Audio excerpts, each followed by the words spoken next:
Teman-teman, kita malam ini saya pengen ngobrol tentang masalah kurban. Karena kita sebentar lagi akan kurang dari sebulan ya. Kurang dari sebulan kita akan masuk ke Hari Raya Idul Adha. Saya juga nggak tahu apakah pekan depan masih ngisi atau mungkin pas bentrok jadwalnya. Mumpung malam ini saya ngisi, insya Allah saya pengen kita belajar tadabbur tentang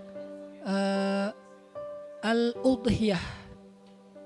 Tadabbur tentang kurban. Pertama dari penamaannya dulu nih. Ini maaf ya agak sedikit sok-sok jadi dosen. Dari penamaan menyembelih. Ada yang menyebutnya menyembelih hewan korban. Ada yang menyebutnya menyembelih hewan kurban. Ada yang berkorban, ada yang kurban. Mana yang benar? Yang kurban angkat tangan. Cuma 2 orang, 3, 4, 5, 6. Yang korban? Enggak ada? Oke, yang korban perasaan? Lebih banyak ternyata. Oh, baru tahu. Berarti di sini korbannya setiap tahun Ustadz saya berkorban loh Ustadz. Apanya? Korban perasaan. Dua-duanya boleh. Tapi kita harus tahu kenapa menyebut dengan diksi itu. Misalnya kita nyebutnya kurban. Kurban itu bahasa Arab dari huruf Q.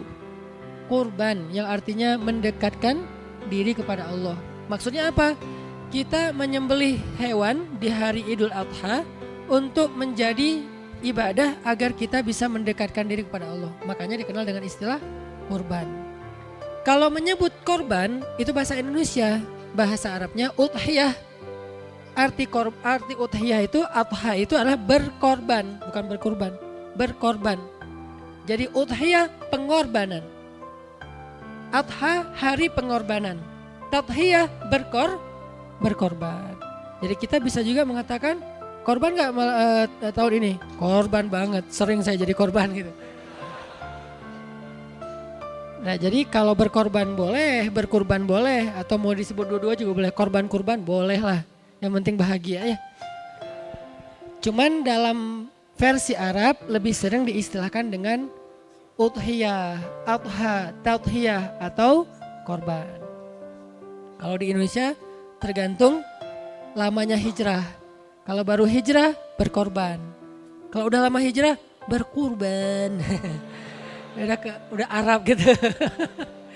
Ya, padahal sama aja sih. Mau lama mau sebentar tetap aja namanya udhiyah, tadhiyah. Dan tadhiyah ini sesuai dengan namanya. Jadi kita udah tahu nih kenapa disebut dengan berkorban atau tadhiyah, kenapa disebut dengan berkurban. Sehingga yang paling penting dari ibadah ini adalah bukan istilahnya. Yang paling penting dari ibadah ini adalah filosofi dan goalsnya. Sehingga ketika misalnya kita menyebut salah satu atau kita mengakui dua-duanya sebagai sebutan yang boleh, maka kita harus mencoba untuk benar-benar mengambil hikmah dari filosofi penamaannya. Kita kemudian mentarget, kita harus mendapatkan goals dari ibadah ini. Karena kalau kita hanya sekedar menumpahkan darah hewan, kemudian mendistribusikan daging-dagingnya, maka kata Allah Subhanahu wa taala tidak akan sampai kepada Allah daging dan darah hewan itu. Tidak sampai kepada Allah daging dan darahnya. Kalau gitu gak usah nyembelih Ustaz. Bukan kayak gitu maksudnya. Allah tetap menyuruh kita nyembelih, tapi yang sampai ke Allah itu bukan dagingnya.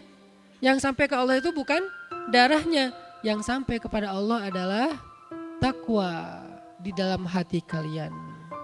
Takwa di dalam hati kalian.